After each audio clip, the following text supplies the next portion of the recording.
বাংলাদেশের সবচেয়ে বড় সমস্যাগুলোর একটা হলো দুর্নীতি। প্রতিটা পদে পদে পদে পদে চেয়ারে চেয়ারে, চেয়ার তো দূরের কথা, চেয়ারের পায়া, চেয়ারের খুঁটি, চেয়ারের আপনার কাপড় চোপড়, চেয়ারের পেরাক যা আছে চিপা চাপা সবগুলা ঘুষ খা।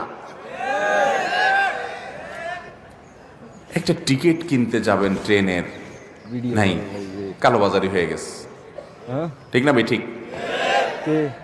চতুর্পাশে। অথচ আমরা আবার বলি এদেশে বেশিরভাগ সংখ্যাগরিষ্ঠ মুসলমানদের দেশ, তাহলে যত দুই নম্বরই কাজ করে এগুলো সব বেশিরভাগ মুসলমান না?